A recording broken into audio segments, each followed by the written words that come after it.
Vamos agora ao primeiro painel. Pedimos que o senhor permaneça com a gente, por gentileza. Painel Cidades Sustentáveis, Resiliência e Inovação frente às mudanças do clima. Para darmos início ao primeiro painel, chamamos o presidente da Anfávea, Igor Calvé, o diretor-presidente da Águas do Pará, André Facó, o diretor de Novos Negócios para a Indústria da GS Nima Industrial, Eduardo Pedrosa, a diretora de Relações Institucionais da Câmara de Comércio Árabe Brasileira, Fernanda Baltazar, e o diretor e o nosso moderador, que já está aqui no palco, Roberto Muniz. Este painel tem como objetivo articular uma visão estratégica e integrada para o desenvolvimento urbano, equilibrando as dimensões social, ambiental e econômicas, para alcançar cidades mais resilientes e inclusivas para enfrentar as mudanças do clima.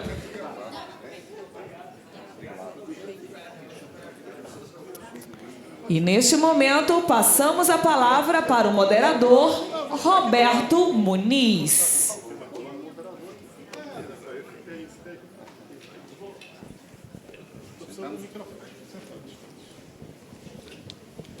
Davi, eu estou precisando de mais uma cadeira, que eu quero fazer uma homenagem especial, eu quero que ela esteja aqui. Nós vamos fazer um bate-papo bem rápido, certo? Quero saudar a todos e todas. Eu queria aqui convidar a Maria Emília para estar sentada aqui ao lado conosco. Por favor, você que coordenou o GT de Cidades Sustentáveis e sustentou durante esse período todo, né, essa temática, coordenando esse GT em todo o mundo. Então, na verdade, eu quero ser um facilitador aqui dessa conversa, né? Então, eu vou fazer assim, em vez de eu fazer o diagnóstico, né, eu sempre fico brincando que, de tudo que eu fui em minha vida, a coisa que eu tenho mais orgulho é ter sido prefeito. Então, quando fala em cidade, isso bate, Igor, no meu coração, né? E já aproveito aqui saudando a todos, a André, a Pedrosa, a Fernanda, agradecer aqui a presença de vocês, porque quando a gente fala de cidade, a gente fala de pessoas, né? E o Paul Pullman disse, né, que não se pode pensar em planejamento urbano sem pensar em pessoas. Ali é onde está o resultado, a resultante do nosso trabalho. Então, eu queria dizer para a Maria Emília, pedir a ela para, em 2 minutos, a gente vai fazer uma coisa bem rápida, 2, 3 minutos, contar um pouquinho da sua trajetória durante o GT de sustentabilidade das cidades resilientes e sustentáveis. O que é que você encontrou de pontos importantes? Muito obrigada, Roberto. Tem sido um prazer imenso. Primeiro que eu falo, assim como você falou, pessoas se conectam com pessoas, e eu sou muito grata pelo seu convite e pela amizade, e pelo tanto que eu tenho aprendido com você. Foi uma jornada intensa, né, vamos dizer assim, diversas empresas participando, com discussões riquíssimas.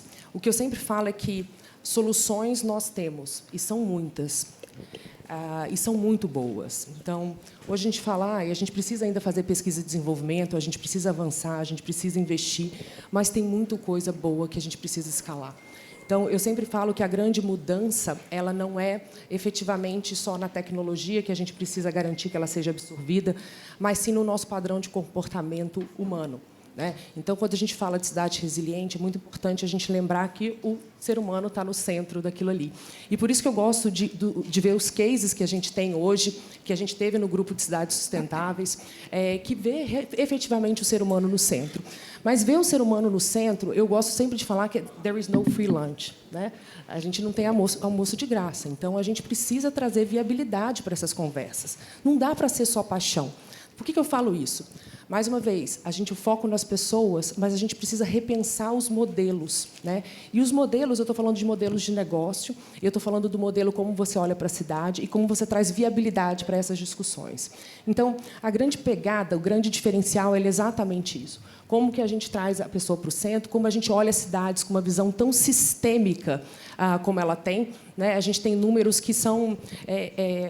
que mostram a relevância das cidades. A gente também começou uma conversa ontem, né? A gente precisa ampliar as cidades não só para os centros urbanos, mas também para as cidades, para as zonas rurais, também são cidades. Como a gente trabalha o fluxo migratório, quer dizer, são muitos temas com uma complexidade imensa, mas uma vez que a gente solucione os problemas das cidades, a gente efetivamente está resolvendo o problema da transição energética, da descarbonização.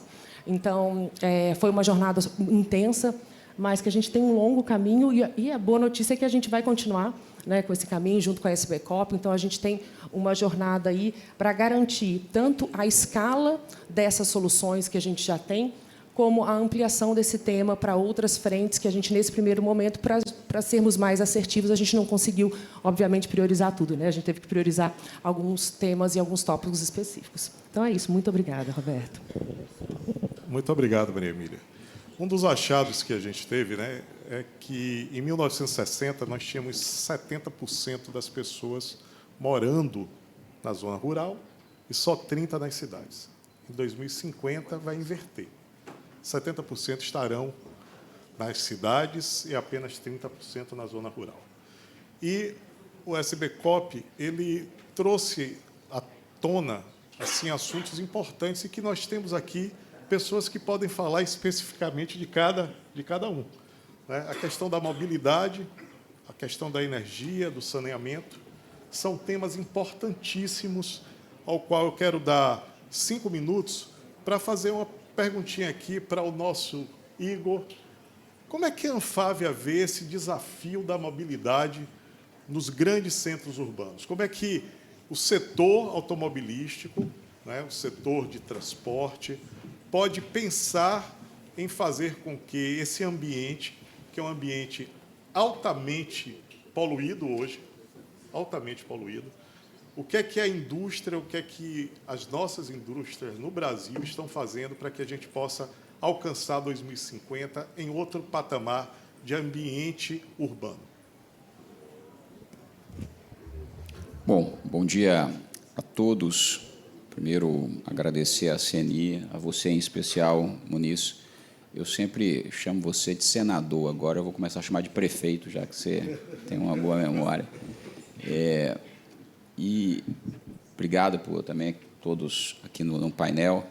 Essa é uma pergunta que faz a gente parar e pensar um pouco, Muniz, no que, não no que a gente está fazendo agora, mas no processo de própria resiliência do setor para o futuro. Um futuro que se move cada vez mais rapidamente, as mudanças são muito rápidas. O meu setor, o setor automotivo, ele acontece no espaço urbano, nos veículos, e quando não acontece no espaço urbano, acontece nas estradas também, e no campo, tem as máquinas agrícolas. Então, por onde quer que a gente vá, tem, né, o setor automotivo, e ele precisa ser resiliente para um novo período. Aqui, especificamente, nas cidades. Você bem mencionou, né, o que nós estamos fazendo e como é que a gente pode ver esse futuro. Começa nas pessoas. Se você pegar as imagens da década de 80 das cidades brasileiras, você via aquela fumaça, né, intensa, muitas vezes preta, nos centros urbanos brasileiros. Não sei se vocês já notaram, hoje você não vê mais isso. Nos últimos 15 anos, Muniz, 15 anos, para ser mais preciso, de 2012 para cá, talvez 12, 13 anos, base de 2012, nós deixamos de emitir 35%, com base nos números de 2012, menos CO2 na atmosfera, em 12 anos. Isso é resultado do quê? Primeiro, isso é um resultado direto de políticas públicas. O presidente do IBAMA aqui conosco, que é um especial regulador do setor automotivo. Nós tivemos, nesse período todo, políticas públicas que colocaram metas para o setor automotivo. E, aliado a isso, tem um compromisso, portanto, de investimento nessa melhoria do ar das nossas cidades, das nossas emissões. Esse processo todo de investimento, ele se dá também, e, sobretudo, pela mudança nas orientações estratégicas das empresas. As empresas do setor automotivo, elas passaram de ser empresas que montam, que fabricam automóveis, para ser empresas de mobilidade, em sua maioria. Alguns anos atrás, em 2017, tive a oportunidade, Muniz, de ir ao Vale do Silício e visitei o Centro de Desenvolvimento, nem na Anfávia eu estava na época, né, de uma montadora. Você sabe qual foi a única coisa que eu não vi no Centro de Desenvolvimento de uma montadora em 2017? Um carro. Não vi nenhum carro lá. Porque a ideia era assim, olha, o que importa nos próximos anos é a mobilidade, como é o movimento do ponto A para o ponto B, isso tem a ver com as nossas cidades, que transformar o transporte de maneira mais eficiente, passando talvez pelo ponto C de maneira eficiente. Não é sobre o automóvel em si. E quando eu falo isso, eu quero trazer só à tona uma das coisas importantes. Tecnologia nós temos. Muitas coisas a gente fala de eletrificação, a gente usa biocombustíveis no Brasil, a gente melhorou a qualidade dos biocombustíveis, nós melhoramos, através da engenharia automotiva também, o desenvolvimento dos nossos motores, a gente chegou a níveis muito importantes, muito importantes. Mas, e esse é o ponto que eu trago aqui, sozinhos, como setor, a gente não consegue fazer. Então, o debate, ele não pode ser um debate para cidades resilientes, para cidades inteligentes, sem passar por um debate de como é que nós vamos articular cada um desses setores. Porque meu esforço no setor automotivo, hoje, você no Brasil, sabe qual a responsabilidade do setor de transportes nas emissões de CO2 no Brasil? 13%. Alguns podem dizer isso é pouco, isso é muito. O fato é que são 13%.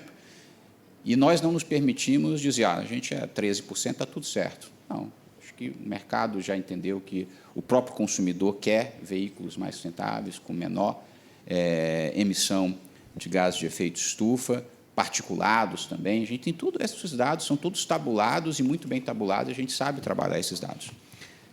Mas a gente sabe que, para fazer um automóvel, os setores, a jusante e a montante, também precisam descarbonizar. Então, não é um esforço só do produto em si, da tecnologia. Então, tecnologia tem. E, para encerrar, que eu falo da articulação, contar um case interessante, que tem a ver tudo com cidades. Na minha experiência prévia à presidência da Anfávia, eu tinha alguns projetos de cidades inteligentes.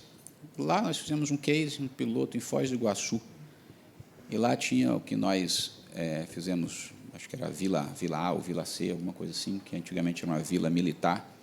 E nós transformamos, através de tecnologia, o ambiente. Lá colocamos os semáforos inteligentes. Ele, através do sistema de inteligência artificial, fazia a gestão dos semáforos do bairro. O que antes você tinha trânsito, você passou a não ter mais trânsito pela gestão inteligente, simultânea, dinamicamente, dessas coisas. Então, você tem tecnologia, por um lado, e articulação entre vários setores. E aí você torna a cidade mais resiliente do ponto de vista que você melhora a qualidade de vida das pessoas. Se eu falar para você só que a tecnologia, a redução das emissões, ela vai ajudar, mas ela não vai resolver o problema. Então, a gente precisa estar pensando nas outras formas como um todo. Então, as políticas públicas são importantes e precisam estar articuladas, né? O que é a grande dificuldade. Isso. Porque isso é difícil de fazer. Isso dá trabalho fazer. É verdade. Porque tem que ter vontade política, como nós tivemos aqui com essa cooperação do IBAMA. Tem que ter vontade política e empresarial também. Né? Porque às vezes fica muito fácil dizer assim, a gente já paga imposto, é imposto demais. Deixa que o governo faz lá. Isso é um problema do governo. Isso é um problema nosso. Nós Até precisamos porque, ter a mesa. Se eu me retratar só de emissões, o CO2 que eu emito aqui, ele não fica só aqui em cima, né? Pois é. Mas aí no fundo, é um problema compartilhado. Eu quero aproveitar, Igor, e passar já, porque para a gente dar um pouquinho de tempo aqui para as pessoas. Eu passei do meu tempo, foi isso? Não, passou. Você usou emprestado de alguém aí, que eu não sei quem será.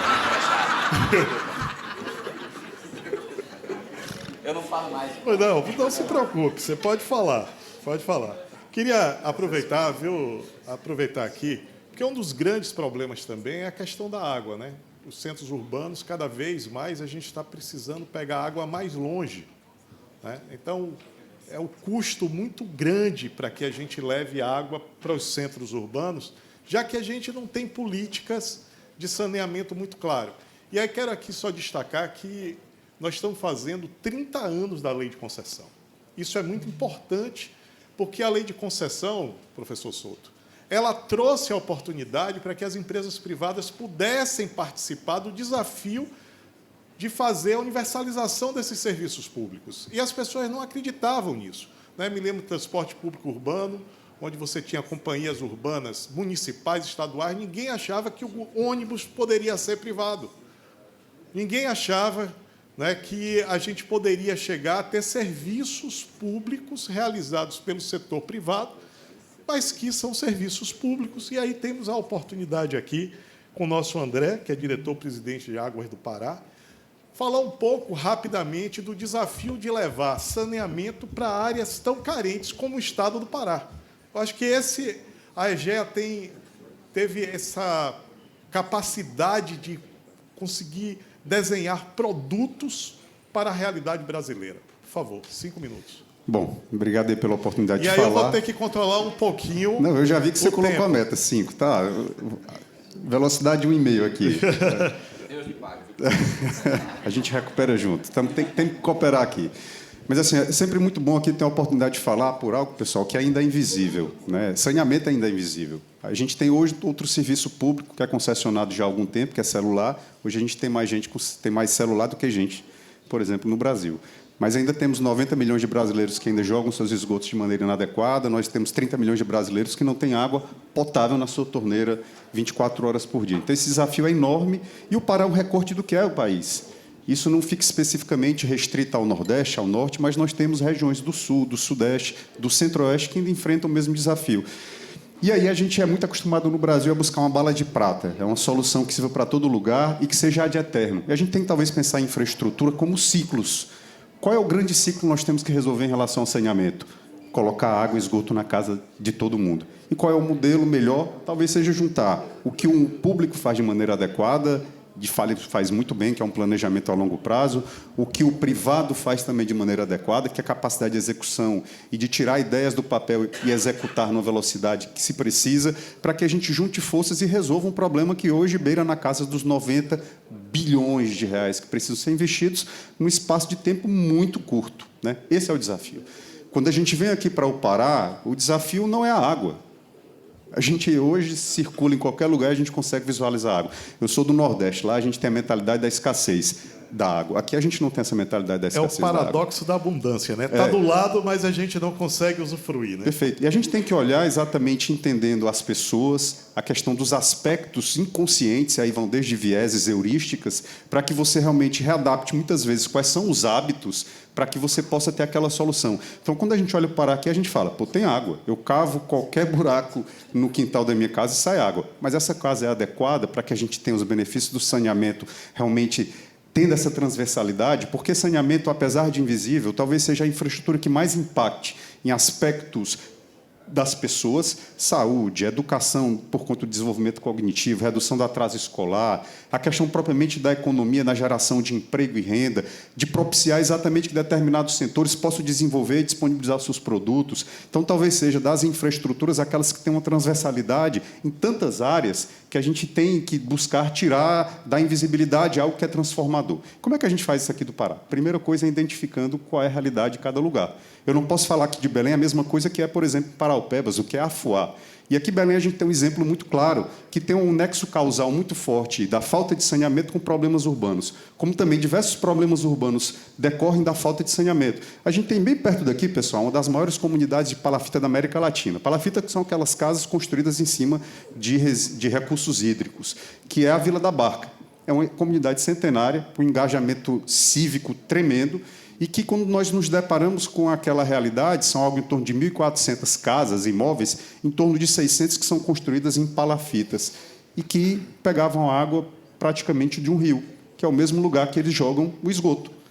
E eu sou engenheiro, eu aprendi que água e esgoto tem que ser enterrado na tubulação. E como é que você faz isso numa palafita que está suspensa, que tem a influência da maré? E hoje eu convido quem tiver curiosidade de conhecer hoje que nós temos 1.400 imóveis hoje, inclusive essas palafitas, com rede de abastecimento de água, recebendo água potável 24 horas por dia. E, infelizmente, é um case bacana para eu contar aqui, mas, ao mesmo tempo, é uma tristeza que você vai encontrar determinados depoimentos com pessoas com mais de 50 anos de idade que estão tomando água de banho de chuveiro pela primeira vez na vida. E nós iniciamos agora a parte de esgoto. Água é fácil, esgoto é um pouco mais difícil. Mas em abril de 2026 também já ficam convidados para conhecer lá essa comunidade recebendo água e esgoto. Então, é pensando diferente, entendendo as pessoas, os aspectos culturais, porque a infraestrutura, sem pensar em pessoa, ela não vai transferir todos os benefícios que efetivamente pode levar. Parabéns, André. Primeiro pelo case e segundo pelo tempo. Você foi precioso. Não é nada contra você, não, viu? Estou sentindo. Mas, Pedrosa, aproveitando aí sua experiência, como é que a indústria... E aí é interessante, Agostinho, porque agora a gente vai ver quais são as oportunidades que a indústria tem, né, de poder, olhando esse desafio que é o ambiente urbano, o que é que ela pode ofertar de tecnologias novas também, além dessa tecnologia social que a GEA oportuniza, né, o Brasil a perceber que é possível fazer esgotamento sanitário em áreas subnormais. Como é que você vê esse desafio com a água? Já que a água tem do lado da gente, mas às vezes não consegue entrar nas nossas casas. Primeiramente, é uma satisfação estar aqui presente nesse debate, que a gente já está aqui há bastante tempo. Aprendi aqui que é melhor chamá-lo de prefeito do que senador, Roberto. E eu queria fazer a complementação e falar de água, falar de indústria, mas complementar o excelente trabalho que vocês fazem pela IGEA no saneamento e dizer que saneamento é descarbonizar. E, além de saúde, além de meio ambiente, e puxar um pouquinho para as cidades sustentáveis. Tem uma coisa que tem que ficar na mente das pessoas, inclusive nas políticas públicas. A descarbonização passa muito pelo saneamento. 90 milhões de pessoas não têm esgoto tratado. E esse esgoto, quando ele vai para a natureza, essa matéria orgânica, inevitavelmente, sua grande parte vai virar metano. Isso é uma conta que vocês precisam, que a gente tem que ter a noção. Esse metano, quando a gente leva para uma infraestrutura de saneamento de baixo carbono, você está descarbonizando. Só trazendo uma conta rápida. Por habitante, varia de 78 quilos por habitante dia a 100. A depender de quanto do metano, se a gente considerar 50%, vai para 78%. Você considera que 90 milhões de pessoas estão jogando esgoto in natura, ainda não tem coleta, quanto de metano é gerado? Então, o saneamento está na descarbonização. A gente está falando aí de uma quantidade muito grande de hectares de terra. Se a gente entrar com resíduos sólidos, 33 milhões de resíduos sólidos, boa parte, se mais de 50% matéria orgânica, se a gente, depois vocês dão uma olhada e fazem as contas, a gente está falando de quase 3 Rio de Janeiros em área, cidade do Rio de Janeiro, em área de floresta amazônica que poderia ser evitada de desmatamento se a gente tivesse a universalização do saneamento brasileiro.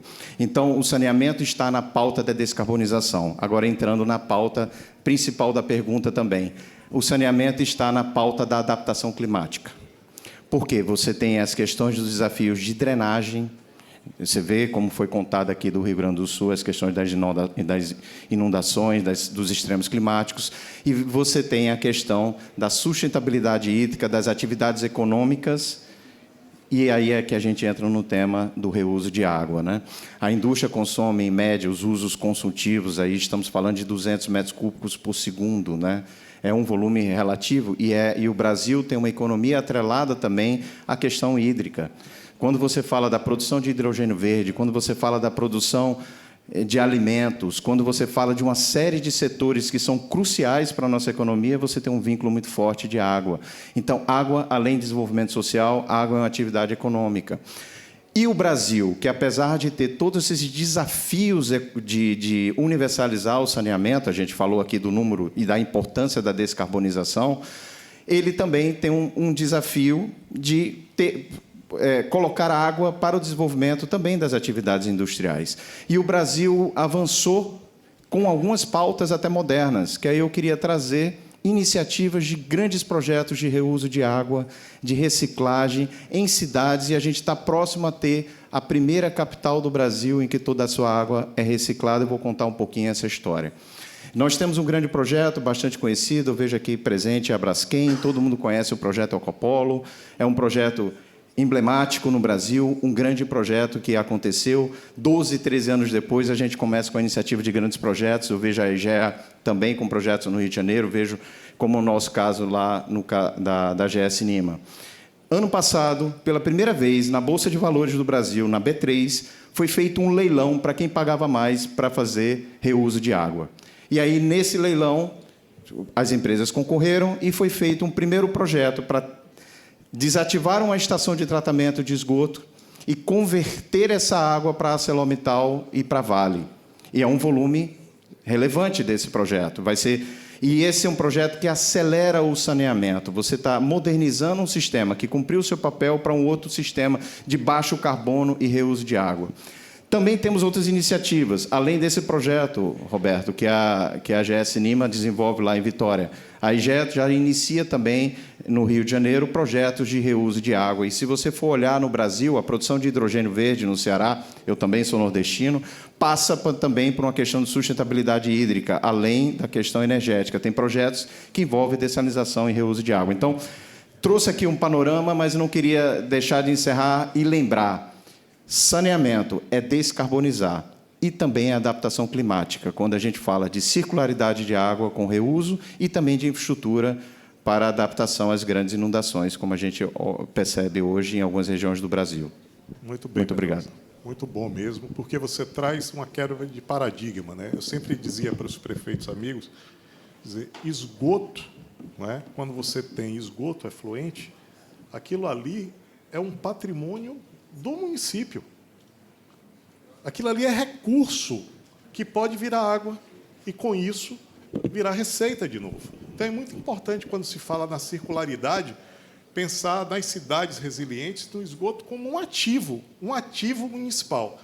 E falando aqui, para finalizar essa primeira rodada, Fernanda, prazer tê-la aqui também, dizer como é que a gente pode pensar na cooperação entre nós, né, e o comércio árabe, para que a gente possa, nessa temática, poder juntos atuar, né, tentando solucionar assim, uma agenda tão complexa como é a agenda urbana.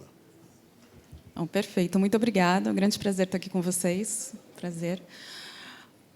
O que é interessante quando a gente fala, né, de Brasil e países árabes, né, e até trazendo a fala inicial de vocês, que é a questão que a gente está falando de pessoas, né, e esse intercâmbio cultural ele é importante. Aí, só trazendo um contexto aqui, né, dos 22 países que compõem, alguns anos atrás, a Câmara ela fez uma pesquisa, né, e só aqui no Brasil a gente tem 12 milhões de descendentes ou de árabes, para a gente ver a conectividade, quanto a 12 milhões? Quanto essa parte histórica ela está conectada com esses países. Nos últimos anos também a gente viu que os países árabes, principalmente Emirados Árabes, Arábia Saudita, Marrocos, né, que historicamente já trabalha muito forte na agenda, né, de sustentabilidade, como o Catar também, cada vez mais eles têm se pautado e eles têm olhado muito estrategicamente o Brasil. Não só na questão de comércio, né, que a gente sabe a temática de segurança alimentar é extremamente importante para eles, mas também o que é interessante, aí trazendo das 3 últimas falas, e que pode ser muito bem trabalhado, tanto na questão de intercâmbio, né, como também de investimento, né? Então, como que pode ter essa conversa entre as cidades, né, brasileiras e respectivas dos países árabes, que existem problemas em comum, né? Historicamente, a gente tem questões demográficas nos países árabes, Egito, que é a questão populacional nas grandes cidades é muito grande, e hoje eles têm lidado através da construção de novas cidades, né, e que são focadas na parte de smart cities, né, e um exemplo que a gente tem aí, que há mais de 15 anos, nos Emirados Árabes, a gente tem a Masdar City, que já trabalha e tem estudado fortemente essa questão. Então, é trazer os problemas que existem aqui no Brasil e que podem ter recursos desses países aqui, né, que existe aí um grande interesse. Hoje, você tem também, por exemplo, uma Arábia Saudita que tem construído, tem trabalhado muito com a questão de inteligência artificial. Marrocos tem trabalhado muito essa parte de bioeconomia também. Então, esse intercâmbio entre Brasil e os países árabes, ele é muito rico. E até mesmo a parte da gente trabalhar com jovens, nesse intercâmbio de jovens, né, de de mostrar para eles as realidades que existem de uma localidade para outra. E por que eu falo isso? Quando a gente olha as pesquisas, o grande crescimento populacional que você vai ter para os próximos anos está ali, Oriente Médio e Ásia, né? E isso acaba impactando diretamente em o olhar de novas empresas, novas startups, novos investidores, para que eles olhem para além das regiões que eles já estão acostumados, que, vamos dizer, são praxe, né? Então, é os Estados Unidos, Europa. Então, cada vez mais que eles olhem aqui, eles entendam, eles olham. Mas eu acho que a gente tem que, realmente, os projetos que vocês trouxeram, essas diversidades que vocês trouxeram, é importante, né, a gente trazer esse intercâmbio, fazer com que haja esse diálogo, né, que aí existem, sim, oportunidades, tanto para entendermos os projetos que eles estão fazendo, que eles trabalham. Tem a parte quando a gente fala água, a gente, né, no mundo árabe, é a questão mais preciosa que eles têm lá. Então, a parte de desertificação, eles já trabalham aí há centenas de anos. Então, a atração de novas indústrias, para cada vez mais a gente vê na Câmara a vinda de novas grandes indústrias árabes aqui para o país, né? Então, eu acho que existem aí grandes oportunidades de intercâmbio, tanto o Brasil trabalhando, oferecendo esses conhecimento, né, a partir desses projetos que são excelentes, e para a gente conseguir atrair mais investimento e trocas. Roberto, permita só fazer uma conexão, que o nosso grupo presente aí em 12 países hoje tem controle árabe, né, dos Emirados. A GS Nima passou por um processo que mostra um grupo árabe interessado aqui, principalmente no Brasil. Vai iniciar esse processo aí de transição. Quero aproveitar aqui, agradecer as suas palavras, pedir aqui para a nossa relatora, bastante competente, para que ela possa fazer aqui um fechamento, e depois eu vou dar 1 minuto a todos e 30 segundos a Igor. Estou brincando. Estou brincando. Estou brincando, para que a gente feche no tempo correto. Mas quero aqui aproveitar, já que não vou poder fazer à frente, eu queria aqui também agradecer na cooperação, em nome de Elis, viu, Agostinho? A Elis está aqui representando os colaboradores do IBAMA, a Ávila representando os colaboradores, né, da CNI, dizer que essa parceria foi importante, a Accenture também, fundamental nessa parceria, para que a gente pudesse alcançar. E queria passar para você, Maria Emília, para você fazer em 3 minutinhos aí esse fechamento, para que a gente possa fazer a última rodada. Vou ficar de olho aqui. Obrigada mais uma vez, Muniz. E é tão interessante a gente escutar e ver a importância da presença da articulação do setor privado nesse debate. O Igor até falou, a gente precisa de políticas públicas, e o senador prefeito, né, comentou que é importante, né, tanto para as políticas públicas, a gente entender a real necessidade do setor privado. Quando a gente senta, a gente ainda tem uma visão isolada de cada empresa. Então, debates como esse, a SPCOP, ela traz uma visão integrada do setor privado. Então, a gente precisa trazer isso para a mesa, porque o governo precisa disso também, né? Se a gente não entender efetivamente o que a gente precisa, fica muito difícil a gente ter a ajuda que a gente quer, né? Então, acho que esse é um ponto importante. O Igor falou sobre tecnologia, né, Igor? A gente tem tecnologia suficiente, né? Quando a gente fala para mobilidade, realmente, o percentual de emissão ele é muito baixo, né? Você falou 13%. Então, e como é importante, um ponto que você traz, que a gente viu efetivamente nas cidades, é a gente trabalhar para garantir a sustentabilidade e a resiliência das cidades. A gente precisa ter discussões entre os setores, né? Então, não adianta a gente olhar a perspectiva da mobilidade isoladamente ou do saneamento isoladamente, a gente precisa ter uma visão holística. E aí vai também no ponto que você trouxe, Fernanda. Quando eu trago investimento para a mesa, a discussão do investidor, se eu trouxer também projetos isolados, fica muito mais difícil de você trazer a viabilidade, principalmente quando são novas tecnologias, porque eu preciso validar o modelo de negócio e a viabilidade financeira. Então, acho que vai muito de encontro a isso.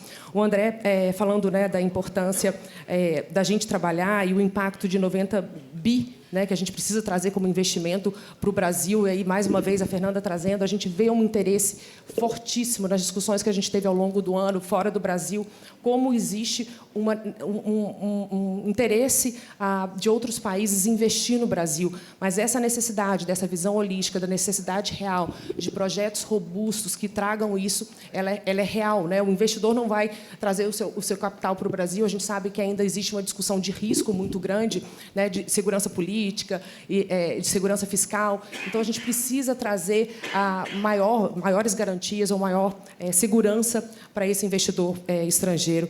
O Pedrosa falou, né, que saneamento é descarbonizar, e aí vocês falaram, o Muniz complementou, do reuso de água, da circularidade, da importância disso, porque é um valor, né? O esgoto, como você disse, é um ativo, e a gente precisa olhar tudo como um ativo, né? O desperdício, como é que eu perco o desperdício, qual que é o impacto do desperdício que a gente tem hoje. E aí, Fernando, acho que já falei várias vezes, né, esse olhar estratégico dos países árabes para o Brasil, como que a gente pode aprender, né? Eu falo muito que quando a gente está falando de pessoas, a gente está fazendo também uma mudança sociológica na transição energética.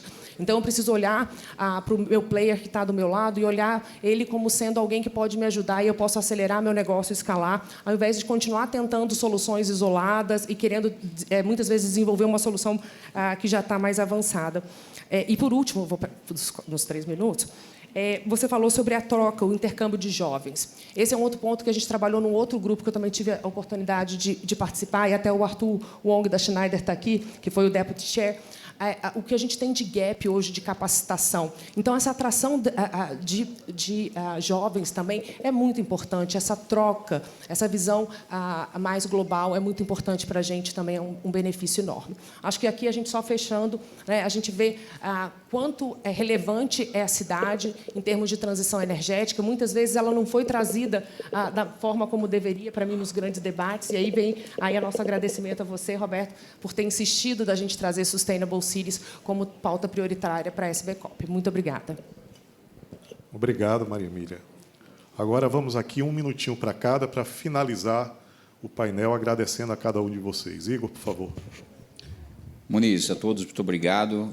Poucas vezes a gente tem chance de pagar a dívida já rapidamente. Vou pagar agora, vai ser muito rápido, apenas para dizer que o setor automotivo, em especial o brasileiro, ele já é um vetor de resiliência, e fica muito claro aqui com esse painel que sozinho nós não vamos conseguir transformar essas cidades resilientes. Então, fica só, acho que o meu apelo, talvez, né, eu vou usar essa expressão mais forte, para que nós, todos os setores, consigamos juntos fazê-lo. Eu nunca pensei, por exemplo, numa relação saneamento automotivo, né? Isso, e mobilidade. Isso agora me instigou, você mesmo mencionou isso, como pensar um pouco fora do que nós estamos acostumados. Então, obrigado a todos e assim sigamos. Obrigado, Igor.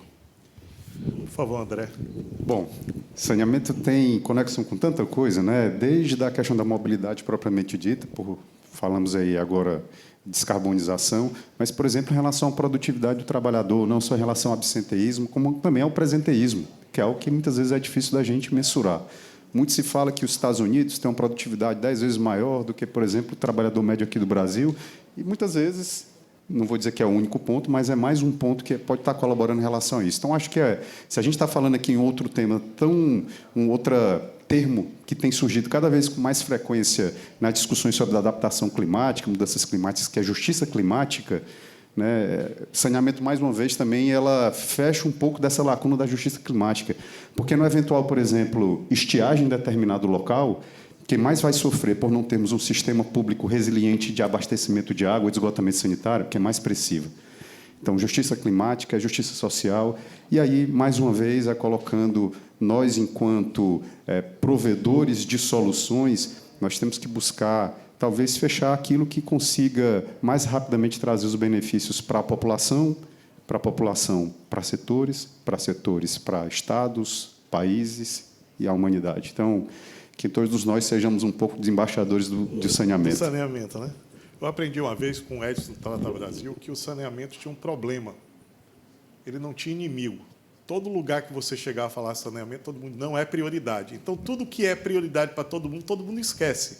Então, o Brasil foi um pouco isso. Pedrosa, 1 minuto. Eu queria enfatizar, para vocês conhecerem um pouquinho, de um grande avanço de uma cidade brasileira, que é Vitória. Vitória tem 350 mil habitantes e esse projeto nosso de reuso de água tem a possibilidade de reciclar todo o esgoto dele para as atividades industriais. O projeto está em avanço. O que acontece com esse projeto? Você tem 2 grandes consumidores, que é a ArcelorMittal, que é a Vale. A entrada da Vale já vai possibilitar, e é importante essa questão da articulação. Os projetos começam com a iniciativa da indústria num compromisso de longo prazo de consumir essa água. Foi a partir daí que saiu essa concorrência. E é um projeto que ajuda o saneamento, porque vai modernizar o saneamento, porque o saneamento, o esgoto, passou a ser um produto. Tanto é que foi para a Bolsa de Valores, né? Com uma tecnologia que descarboniza, com a tecnologia que também tem uma ação social, porque está transferindo a estação para outros lugares, e acredito que o Brasil, existe uma série de outras iniciativas. Isso gerou desenvolvimento econômico, social e ainda trouxe receita adicional para a concessionária. É um belo projeto que vocês devem conhecer. Muito obrigado pela oportunidade. E obrigado pelo convite. Vamos todos lá ver. Por favor, Fernanda, 1 minuto para finalizar. Bom, agradecendo sua presença aqui. Obrigada. Quero agradecer aqui pela oportunidade, por debater esse tema tão importante com os colegas. Bom, que eu só quero colocar aqui, quando a gente pensa em países árabes, por mais que não estejam próximos geograficamente, em questões culturais, problemáticas e dos problemas, né, dentro da questão de sustentabilidade das cidades, existe aí muitas proximidades, né? A gente tem muitas coisas em comum. Então, eu acho que é importante cada vez mais nós fomentarmos o diálogo, né? Criarmos momentos para que haja aí essa discussão e para que cada um possa mostrar o que há de melhor entre o outro, né? Eu acho que o diálogo ele é o ponto principal, né? Como foi dito aqui, eu acho que são pessoas, né? A pauta é pessoas e ter esse entendimento de um com o outro culturalmente, e tanto a parte de investimento, novos comércios, novos negócios, eu acho que acaba sendo uma consequência, né? Então, acho que o Brasil, cada vez mais, se colocar ao mundo, mostrar a sua potencialidade, o que ele tem de melhor, porque ele tem muito de melhor, né? Porque das oportunidades que eu tive de estar nos países árabes, de conversar, eles têm grande interesse no Brasil. Eles reconhecem muito as oportunidades que existem aqui, o potencial e do quanto estratégicos somos perante ao mundo e como podemos trabalhar em conjunto nessa agenda de sustentabilidade. Obrigada. Muito obrigado, Fernando. Tempo esgotado. Eu só queria finalizar aqui agradecendo a minha equipe, a Davi Bom-Tempo, né, a toda a equipe da sua superintendência, Davi. Agradecer a cada um de vocês que fizeram essa realidade que é a COP, que sustentaram todo esse projeto da SBCOP, fazendo todo esse gerenciamento. Eu queria uma salva de palmas para vocês. Muito obrigado, Davi. Acho que isso é gratificante. Vocês não sabem, isso foi uma nova dimensão colocada dentro da CNI, de se aproximar da ponta, das questões que são cotidianos da indústria. Então, a gente está entregando coisas reais aqui para a indústria brasileira. Quero dizer, então, só para finalizar, agradecer também minha esposa que está ali, que Maria Tereza, porque ela coordena um grupo de trabalho lá ela é médica veterinária, no Conselho Nacional de Veterinária, ela coordena uma coisa chamada saúde única, ou seja, é a junção da saúde humana, da saúde animal e o meio ambiente. É muito interessante isso. Então, a gente tem que sair aqui dizendo, olha, cidade única. Então, tudo isso aqui precisa ser pensado de forma conjunta e a gente precisa fazer um movimento cidade única, onde a gente tem um planejamento urbano, de fato, olhando todas essas dimensões. Então, vocês fazem parte dessa cidade única. Muito obrigado. Obrigado, Agostinho, pela parceria.